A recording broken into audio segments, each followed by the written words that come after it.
to show you the instrument panel. I know it looks very complicated, but really it's not.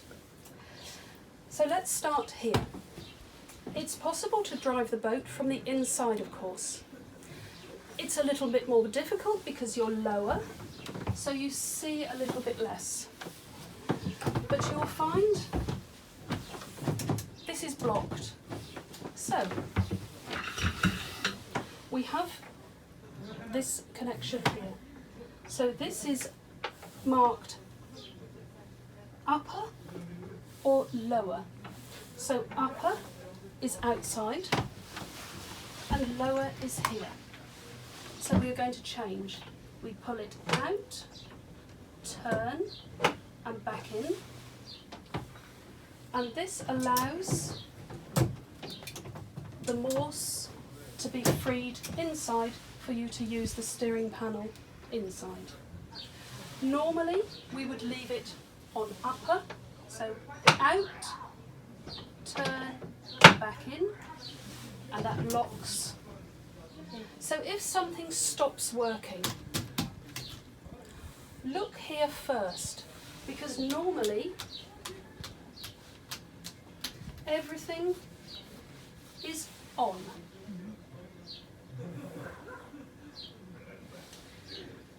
This one, which is not on, is your heating. So let me show you the heating. You switch it on here, and that's the ventilator, the fan. This is the heater itself, so we turn this on. The heater works with the diesel from the boat, so it is a separate motor which will start on its own. It takes maybe 5-10 minutes to get hot, and then you can adjust the amount in each cabin. This first one is your water pump. So this is the pump that takes the water from the tank around the boat. So it takes it to the kitchen, to the bathroom, to the toilets, everywhere. So leave this one on all the time. It also shows your water tank. You have 480 litres of water. But I would always suggest, please make sure you check this, as it is a guide only. You will need water maximum every 2 days, maybe 1.5 days you will need to fill. But if you find this is at 0 and you think it's wrong, check this button, because they work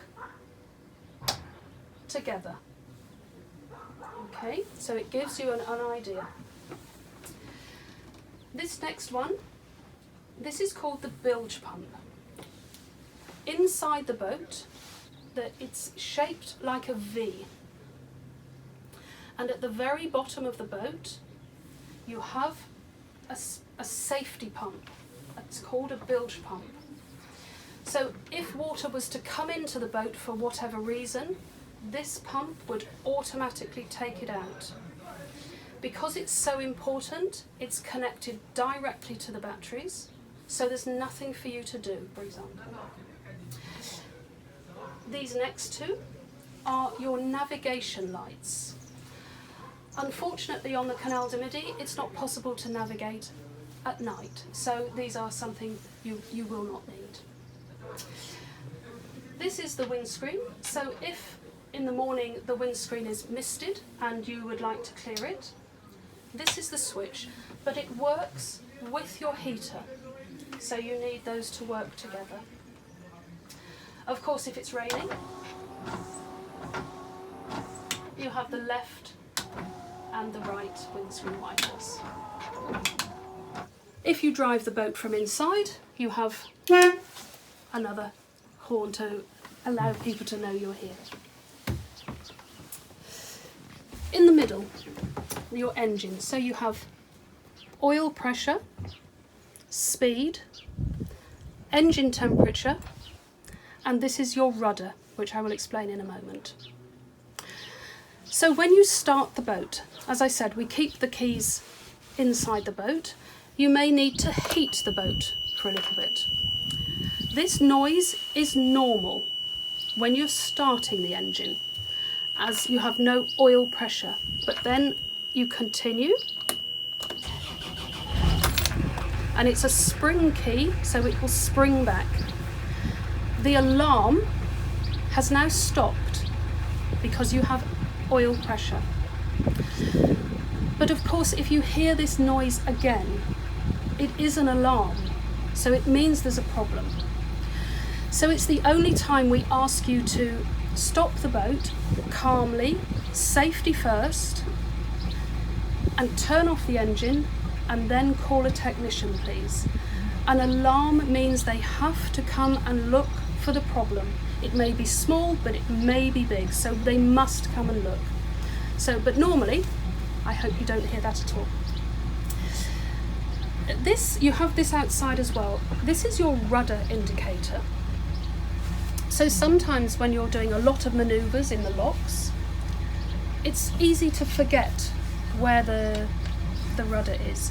So underneath the boat, at the back, you have the rudder, and this is the direction of the boat. It helps you turn. Okay, so this shows you as you turn the wheel, the indicator turns as well. And when you get to 0, it means that the rudder is straight. So it gives you a little reference as to where everything is. Your diesel. Now on this boat you have 360 litres, and this gauge works with the engine. So you will only see this working with the engine on. Normally you have enough here for 2 to 3 weeks. So there's no need for you to fill with diesel. That's something we do. On this side you have a 12-volt adapter if you have any devices you would like to use it for. On the boat you have 3 batteries which are all linked together. Normally if you drive the boat every day, you have no need to charge the batteries anymore. It's automatically charged.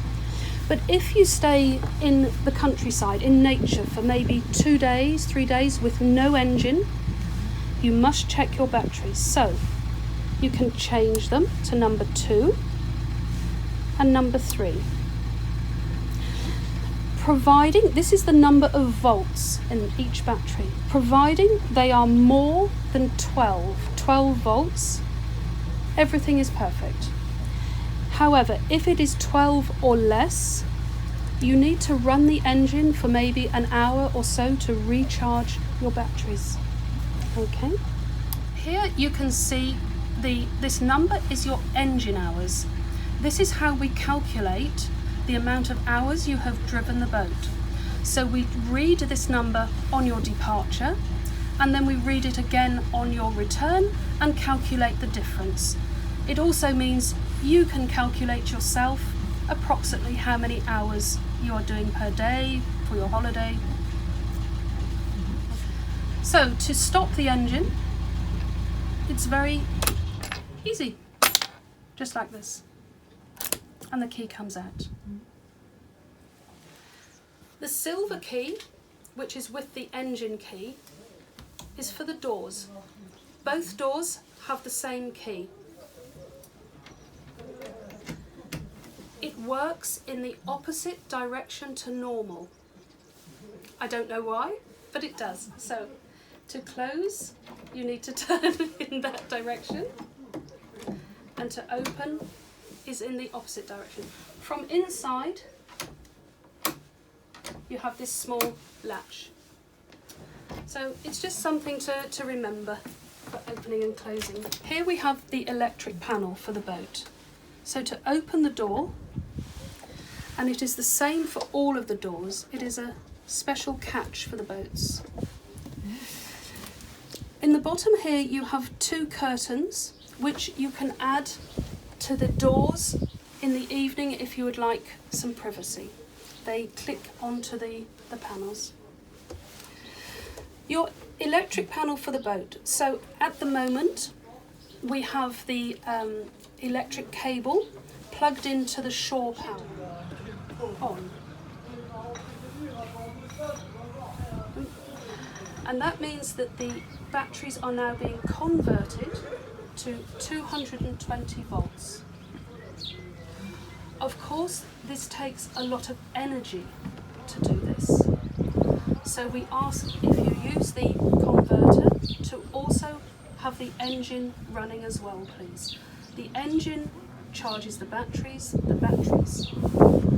the inverter, which then gives you the 220 volts. For example, if you wanted to use the Nespresso machine in the morning, you can do that with the use of the engine and this special box.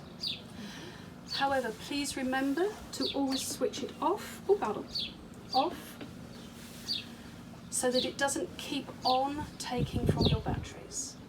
Okay. And then just shut the door. To open and close the hatches, you need to this is the lock on the side. So you unlock it so that you can turn the handles easily. Then you can open or close as you wish. And they must be positioned correctly. And you can lock them at night. Let me show you your kitchen. The kitchen is provided with gas, as I showed you outside. So to light the gas, again you have security. So you push in and turn to your left, and this is the automatic ignition. Just hold it for a moment while it heats, and then it's safe. If it goes out, just repeat the process. And of course, to turn off, you just turn it off for safety. Here you have an oven and a grill. Oh, the door doesn't open. So here you have a small lever to open the door. Here you have a grill. You push in and turn, and the grill lights automatically. Again, hold it for a moment while the grill heats, and then it stays on. To switch off, just back to off, of course. And then the oven is in the opposite direction, so in, turn, and you can see the flames at the back. For the fridge, to open the door, you squeeze and pull. Okay. The fridge on the boat works with the batteries, and you have enough battery power to leave the fridge on overnight without any problems. However, we recommend, please, that you leave the maximum number as number 5. We have found that number 7 makes no difference to the fridge, but it kills your batteries. So maximum number 5 is the best for the fridge and the best for your batteries. In the kitchen you will find a fire extinguisher here just underneath, and you have a second extinguisher just behind the stairs at the back entrance of the boat. Here you have a fire blanket. So if there was a fire at your cooking area, you pull the blanket and place it over the fire. But please remember, always your safety first. You need to switch the gas off in the kitchen.